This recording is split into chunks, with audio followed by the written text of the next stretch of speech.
Hi friends, வரந்தேடும் உறவுகள் அனைவருக்கும் வணக்கம். நம்மளோட செல்லம் வழங்கக்கூடியதுன்னு பார்த்திங்கன்னா முற்றிலும் இலவசமான வரன் பதிவுங்க. ஸோ இந்த பதிவில் கூட உங்களுக்கான வாழ்க்கை துணையமில்லாமாங்க இந்த இலவச வரன்களை பார்ப்போம். பெயர் கண்மணி, வயது 35 வயது ஆகுதுங்க. ராசி விருச்சக ராசிங்க. ஜாதின்னு பார்த்திங்கன்னா இவங்க இந்து மதத்தை சார்ந்தவங்க. எந்த ஜாதியாக இருந்தாலும் ஓகேன்னு சொல்லியிருக்காங்க. படிப்பு இவங்க பிஎஸ்சி முடிச்சிருக்காங்க. இவங்க ஃபினான்ஸ் கம்பெனியில் வேலை பார்த்துட்ருக்காங்க. மாதம் 15,000 சேலரி வாங்குறதா சொல்லியிருக்காங்க. இவங்களோட திருமண நிலைன்னு பார்த்திங்கன்னா இவங்களுக்கு 2ஆம் மனம் தாங்க. ஸோ வரக்கூடியவருக்கு ஃபஸ்ட்டாக இருந்தாலும் ஓகே, செகண்டாக இருந்தாலும் ஓகேன்னு சொல்லியிருக்காங்க. இவங்களுடைய முகவரின்னு பார்த்திங்கன்னா இவங்க திருச்செந்தூரில் வசிக்கிறாங்க.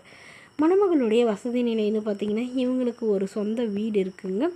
அது இல்லாமல் ஒரு 2 ஏக்கர் நிலம் இருக்கிறதா சொல்லியிருக்காங்க. இவங்களுடைய அப்பா அம்மா 2 பேருமே விவசாயம் தான் பார்க்குறதாவும், உடன் பிறந்தவங்க ஒரு அண்ணா தான் மட்டும்தாங்க. இவங்களுடைய அண்ணா கவர்மெண்ட் ஜாபுக்கு ட்ரை பண்ணிகிட்டு இருக்கிறதாகவும் சொல்லியிருக்காங்க.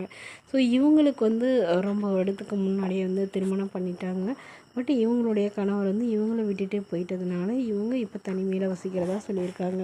அவர் வேறொரு பெண்ணோட அஃபேர் வச்சுட்டு அவங்களே திருமணம் பண்ணிக்கிட்டு தான் சொல்லியிருக்காங்க. ஸோ அதனால் இப்போ வரக்கூடியவர் எந்த வித கெட்ட பழக்கமும் இல்லாதவராக வேணும். ஓரளவு படித்தவராக இருந்தால் பெட்டராக இருக்கும்னு எதிர்பார்க்குறாங்க. அதாவது ஒரு 10வது to 12வது படித்தவராக இருந்தால் கூட போதுங்கிறவங்க நல்ல ஒரு வேலையில் இருக்கணும்னு கேட்டிருக்காங்க. ஸோ இந்த மணமகள் தன்னோட ஃபோட்டோ கொஞ்சம் மறைச்சி போடுங்கன்னு கேட்டதுனால ஃபோட்டோ மறைச்சி போட்டுருங்க. இந்த மணமகளை உங்களுக்கு பிடிச்சிருந்தா கீழே உள்ள வாட்ஸ்அப் நம்பரை தொடர்பு கொள்ளவும். அடுத்த வரன் பெயர் பார்த்திங்கன்னா சோபியா, வயது 43 வயது ஆகுதுங்க. ராசி கும்ப ராசிங்க. ஜாதின்னு பார்த்திங்கன்னா இந்துவில் எந்த ஜாதியாக இருந்தாலும் ஓகேன்னு சொல்லியிருக்காங்க. படிப்பு எம்பிபிஎஸ் முடிச்சிருக்காங்க. இவங்க கவர்மெண்ட் ஹாஸ்பிட்டலில் டாக்டராக ஒர்க் பண்ணிகிட்ருக்காங்க. மாதம் லட்சக்கணக்கில் சேலரி வாங்குறதா சொல்லியிருக்காங்க. உங்களோட திருமண நிலைன்னு பார்த்திங்கன்னா 2ஆம் மனம் தாங்க.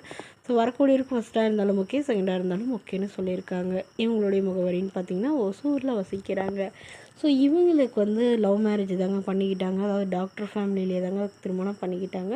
பட் கருத்து வேறுபாடுனால 2 பேரும் பிரிஞ்சுட்டு தான் சொல்லியிருக்காங்க. அதுக்கப்புறம் இவங்களுடைய கணவர் வேறொரு பெண்ணை திருமணம் பண்ணிக்கிட்டதுனால இவங்களும் ஓகே, இவங்களும் மறுமணம் பண்ணிக்கலாம்னு முடிவு பண்ணியிருக்காங்க. ஸோ அதனால் வரக்கூடியவர் ஒரு டாக்டர், இன்ஜினியர் இந்த மாதிரி லைனில் இருந்தால் ஓகேவாக இருக்கும் அப்படின்னு எதிர்பார்க்குறாங்க. மற்றபடி வேறு ஏதாவது பெரிய ஜாபில் இருந்தாலும் பிரச்சனை இல்லைங்க. இதில் ஏதாவது பிஸ்னஸ் பண்ணாலும் ஓகே தான் அப்படிங்கிற மாதிரி சொல்லியிருக்காங்க. மணமகன் வசதி குறைஞ்சிருந்தாலும் பரவாயில்லைங்க, நல்ல ஒழுக்கமானவராக வேணும், ஏதாவது ஒரு பிஸ்னஸ் பண்ணுறவராக இருக்கணும் அப்படின்னு தாங்க கேட்டிருக்காங்க. மணமகளுடைய அப்பா தன்னுடைய பொண்ணுக்கு ஒரு வீடு எழுதி வைக்கிறதாகவும், அது இல்லாமல் கிளினிக் வச்சு தரதாகவும் சொல்லியிருக்காங்க. ஸோ இந்த மணமகளை உங்களுக்கு பிடிச்சிருந்தா கீழே உள்ள வாட்ஸ்அப் நம்பருக்கு உங்களுடைய முழு விவரங்களையும் எங்களுக்கு சென்ட் பண்ணுங்கள். நாங்கள் இந்த மணமகள் வீட்டாருக்கு அனுப்பி வைத்து இவங்களுக்கு ஓகேங்கிற பட்சத்தில் மணமகள் வீட்டாரின் ஃபோன் நம்பர் இலவசமாக வழங்கப்படுங்க.